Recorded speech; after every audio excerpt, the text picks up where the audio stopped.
Section 1.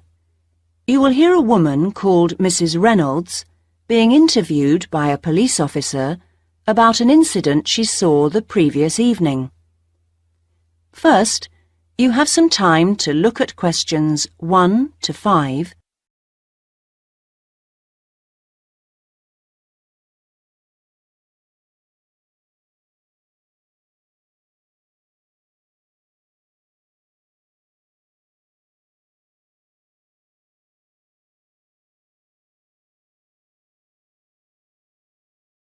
Listen carefully and answer questions 1 to 5.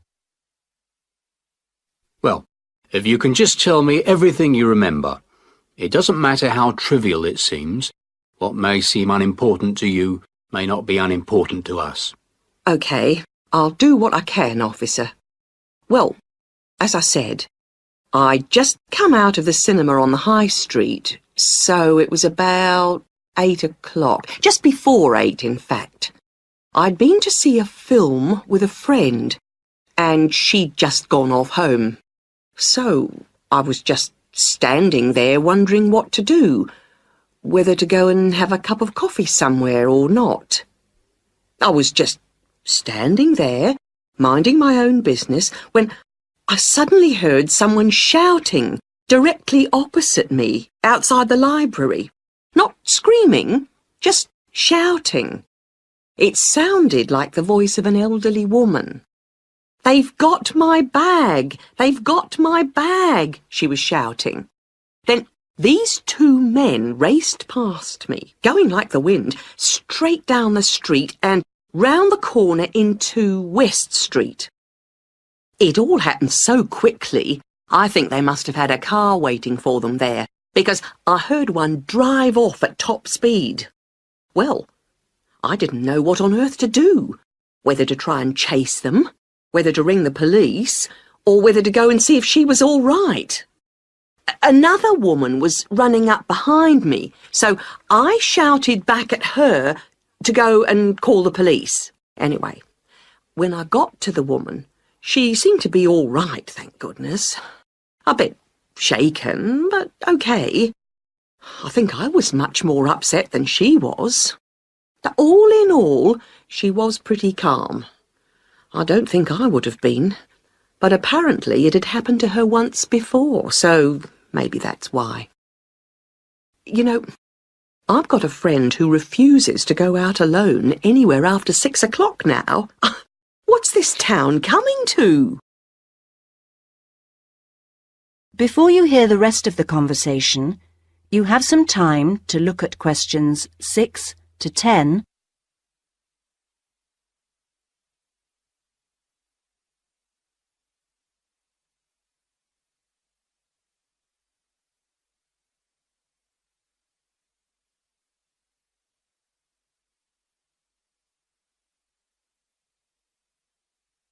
Now listen and answer questions 6 to 10. Well, anyway, she just kept saying, "I didn't see a thing. I didn't see a thing." One of them had just pushed her from behind, and as she put out a hand to steady herself, the other one had just taken the bag from under her arm, and then he raced off across the road. I asked her what she'd had in it, and she said she'd had her purse with about £15 in it, but no chequebook or cards or things like that, and luckily she had her front door key in her pocket. Oh, and she'd had her bus pass taken too. Let's get back to the two men, if we can. Just tell me everything you can remember about them. Well, there was a younger one and an older one. Well, let's start with the younger one, shall we? Well, age first then. He only looked about 17, not more, something like that. Neither very tall nor small. Sort of slim build. Not anybody you'd notice. Nothing particularly special about him. An ordinary-looking sort of bloke. He had curly black hair, which was quite long, but apart from that, as I say, not someone you'd notice in a crowd. Nothing really distinct about him at all. But the other one, the older one, he was different. Different? Yes, different. I feel as if I'd know him anywhere again. I got more of a look at him because he ran across the road more slowly than the younger man. I remember being surprised because he was quite a bit older than the other one. I'd say about 35. Funny, because you don't think of people of that age snatching handbags in broad daylight like that, do you? He was quite a bit smaller than the other man and medium build. What did he look like? You didn't give the officer much information last night. Well, I did get quite a good look at his face. No beard or moustache, clean-shaven, and quite smart-looking, really. He had light brown hair cut very short, a sort of army haircut. And there was another thing. Thinking about it all last night, over and over again, I'm almost sure he had a small scar on his chin. Now, I didn't tell the other policeman that last night, but in my mind, each time I see his face, I can see one. A scar on his chin? That could be important. Thank you, Mrs. Reynolds. You've been really helpful. If you really think you'd recognise him again, then what we'd like you to do later this morning, if you can, is to come down to the police station and look at a few photographs for us. See if any of those ring a bell. That is the end of section 1. You now have half a minute to check your answers.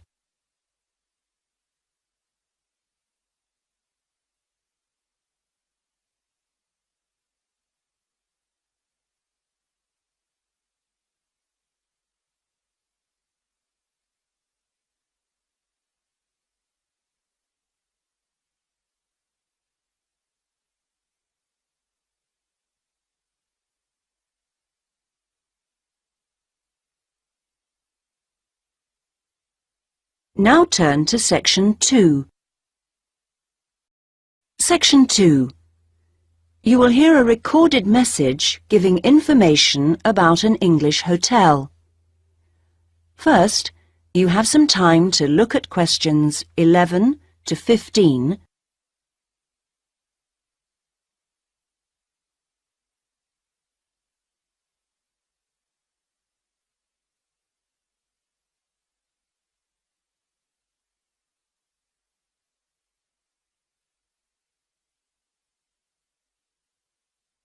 Now listen carefully and answer questions 11 to 15. Welcome to the Bridge Hotel Information Line. The Bridge Hotel is part of the Compact Group, which is a large association of family-owned hotels offering a warm, friendly atmosphere and high-quality service at competitive prices. All of them cater for a wide range of people, from business to leisure clients. Set in a quiet residential area on the attractive outskirts of Belford, about 3 miles from the city centre, the Bridge Hotel is a popular choice for conferences. After recent refurbishment and expansion, it now has 25 double rooms and 20 singles. All 45 are en suite with TV and coffee and tea making facilities. The Bridge Hotel is set in 3.5 hectares of grounds, with an open-air swimming pool and 4 tennis courts. There is also a newly opened gym with fitness suite, which is considered one of the best equipped in the area. Non-resident membership is available. We have a fully licensed restaurant for residents and non-residents, which provides a wide range of dishes with a particular focus on dishes from around the world. For the discerning business customer, we have designated business rooms with phone links allowing full internet access. Our conference facilities cater for up to 200 delegates, and we are able to offer transport to guests to and from Birmingham Airport at a small extra cost. Before you hear the rest of the message, you have some time to look at questions 16 to 20.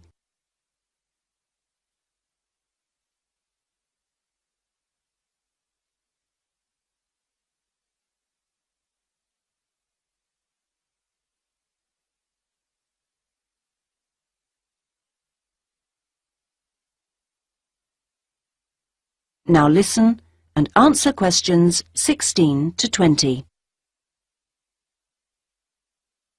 There now follows information about short break packages. Welcome to the Bridge Hotel Short Breaks Information Line. We offer 3 packages: 2-day, 3-day and 5-day. The 2-day costs £75 per person per night and includes full cooked breakfast and evening entertainment. Very popular for weekend getaways. The 3-day break costs £60 per person per night and, in addition to offers for the 2-day break, includes 1 4-course dinner. This allows guests to enjoy the full range of hotel facilities. The 5-day break costs £52 per person per night and, in addition to offers from the 2- and 3-day breaks, includes free beauty therapy on 2 days and a full-day pass to a golf club. This package is particularly popular with couples who want a completely relaxing break. If you would like more information about these special packages, call extension 3469 to speak to our customer service manager, John Martin. Thank you for calling the Bridge Hotel Information Line. That is the end of section 2. You now have half a minute to check your answers.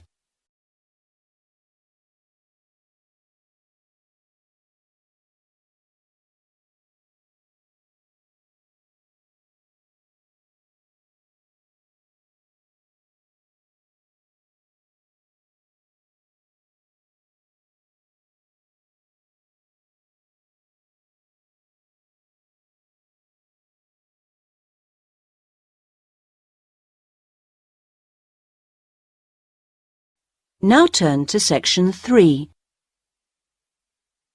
Section 3. You will hear 3 students talking about their study programs. First, you have some time to look at questions 21 to 23.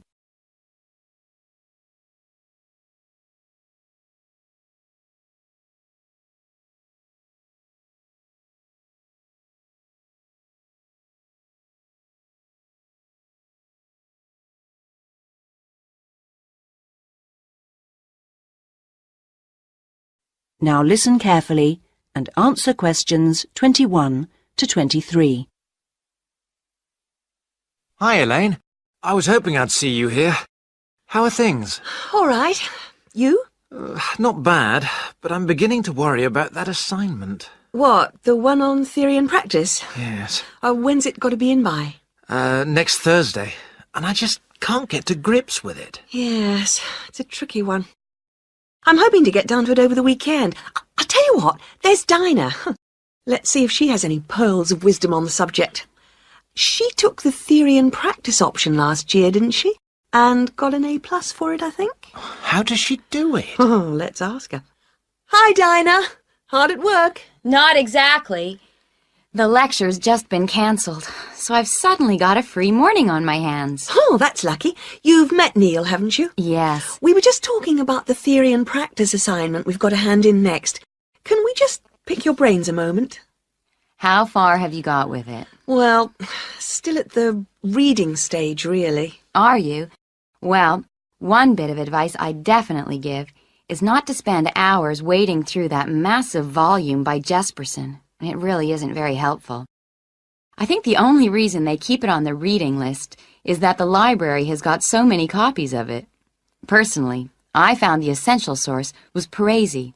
Have you read her yet? Parisi? Don't think so. That's a great book. It must be on your reading list. Right. Another one I found very useful was the article called something like Practical Theories by... was it Williams or Willard? Yes, Willard.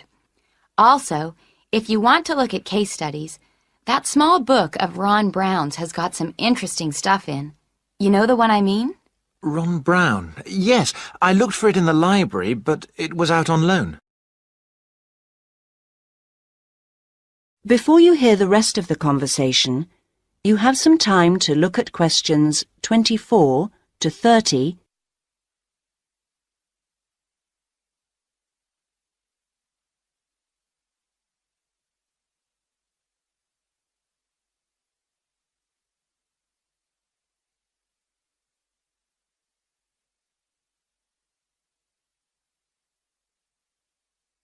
Now listen and answer questions 24 to 30. Yes, it's a very popular book. Did you try the recall system? The what? Don't you use the recall system? You should, you know. You just have to take a pink slip from any of the librarian's desks, fill the details of the book in, put your departmental address on the back, your departmental address, not your home address, and hand the slip in at the information desk. Then check the mail in your department twice a day, say at 10 in the morning and 3 in the afternoon, for a slip telling you the book is ready to collect. Last week, I recalled a book at lunchtime and got the slip telling me it was ready just 4 hours later. That was exceptional. It usually takes about 3 days. I didn't know you could do that. Is it expensive? No. There's a nominal charge, 25 pence a book, I think. It's well worth it if you're preparing for an assignment. Are you going to be working together on it? I'm not sure. I would if I were you. You get so much more out of the assignment that way. But surely the tutors would notice that our essays were the same. No. I'm certainly not suggesting you should actually write the thing together. I'm talking about when you first start on a big assignment. I think it's a good idea to find 2 or 3 others on the course who live near you and divide up the reading load between you. Then you can meet up again a few days later and take it in turns to summarize your reading for each other. At the next stage, we go round the group explaining our essay plans, which makes it easier for individuals then to go off and write the first draft of their essay on their own. Later on, we usually exchange drafts and give feedback in the group before finally writing our essays individually. Do you really do all that? Usually, yes. It makes the whole thing much easier and more enjoyable. Right. Well, I think I need another coffee before getting started. Can I get you one? Yes, why not? That is the end of section 3. You now have half a minute to check your answers.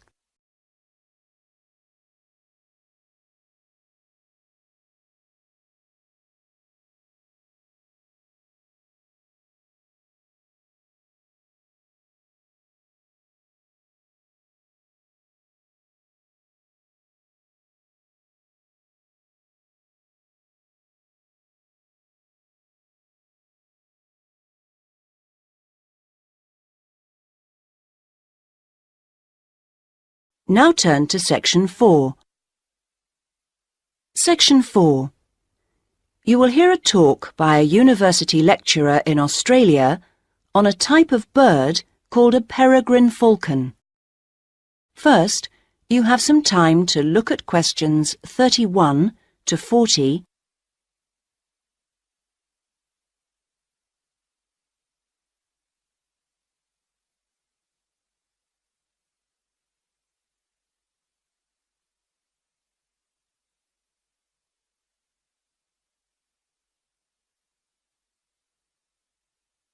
Now listen carefully and answer questions 31 to 40. I'm Professor Sam Richards, and I've come as the 3rd guest lecturer on this course in Australian birds of prey. My job is to keep a watchful scientific eye on the state of Tasmanian peregrines, so I'll start by giving you some background to these magnificent birds of prey before I speak briefly on my own project. Peregrine falcons are found on all continents with the exception of Antarctica, so don't go looking for them at the South Pole. They're found almost everywhere in Australia, and it's interesting to note that the name peregrine implies that they're wanderers, that they move from place to place following the seasons, and indeed in most parts of the world they're migratory birds. But not in Australia, however, where they prefer to stay in one place. They're known to be the world's fastest creature, and they have been tracked by radar diving down towards the ground at 180 kilometres an hour. However, a number of textbooks claim that their flight speed can go as high as 350 kilometres an hour, so there's still some dispute about just how fast they can actually fly. Female peregrine falcons, like all other Australian falcons, are larger than their male counterparts. In fact, the female is almost a third larger than the male in the case of peregrines. While she stays close to the nest to protect the eggs and the young chicks, the male is mostly occupied looking for food. Peregrines typically lay 2 or 3 eggs per nest, and after the eggs have hatched, when the chicks are about 20 days old, they start to fly. So they fly at a very young age. By the time they're just 28 days old, they've already reached full adult size. In other words, they're fully grown. Soon after this, at about 2 months after hatching from the egg, they leave the nest for good. From this point on, they're on their own. Unlike their parents, which have learned how to hunt, the young falcons are not good at feeding themselves, and so during the first year about 60% of them die. Once the birds have managed to live to breeding age, at 2 years old, they generally go on to live for another 6 or 7 years.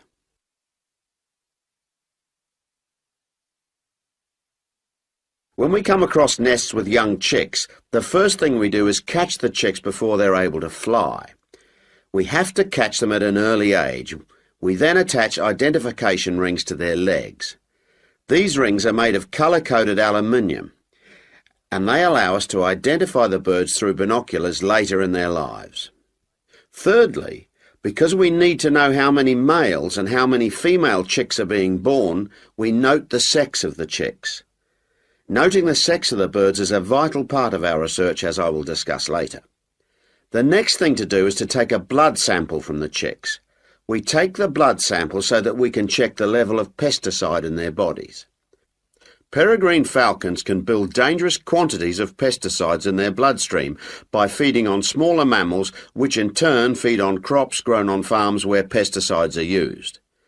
Finally, we check the birds thoroughly, really checking the birds for their general health.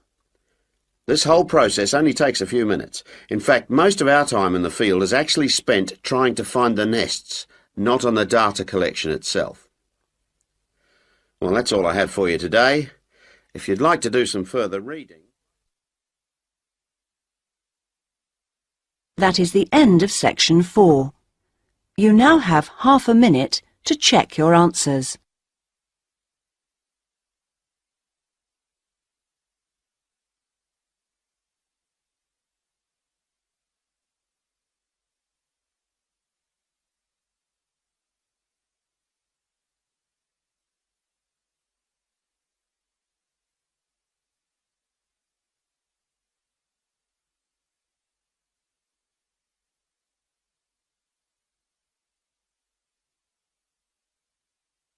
At the end of the real test, you will have 10 minutes to transfer your answers to the listening answer sheet.